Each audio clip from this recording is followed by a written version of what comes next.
next, a lot of people are being called to be a caregiver for their loved ones at this time.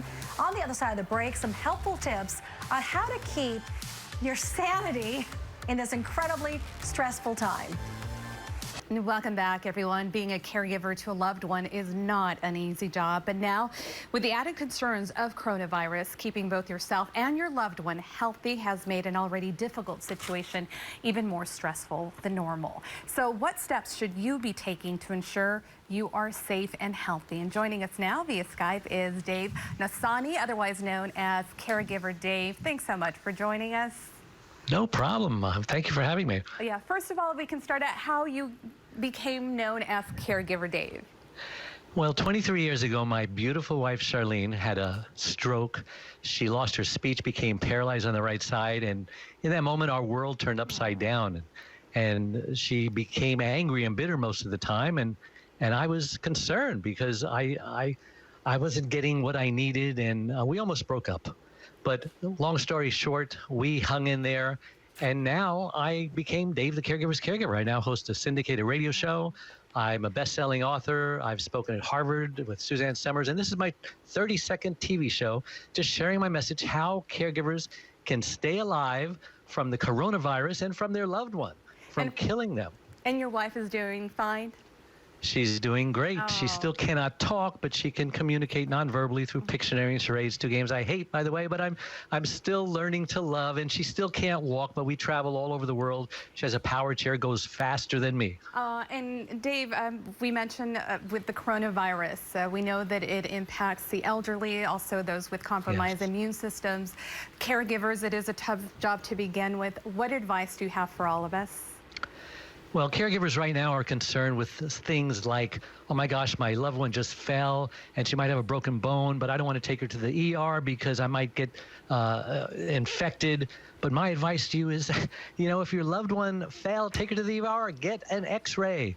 The odds of getting infected at an ER are much less than the odds of getting situations when you don't get the proper first aid. The second tip I'm asking is that everybody follow the CDC recommendations, 6 feet distance. Think about that person who's 6 feet from you. You don't know who they are, where they've been, who they've touched.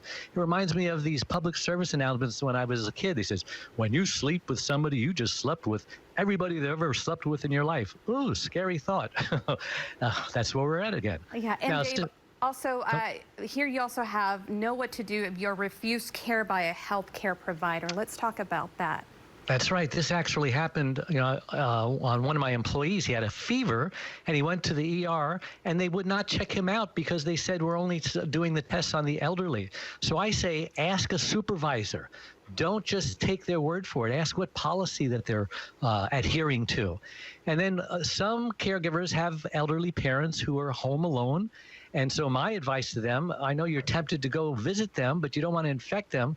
So follow ET's advice. Phone home, use the phone and speak to them. If you have to go visit, then use that 6 foot distancing, no hugging allowed. And then the last tip is be level-headed and balanced. You don't want irrational fear to take the place of logic.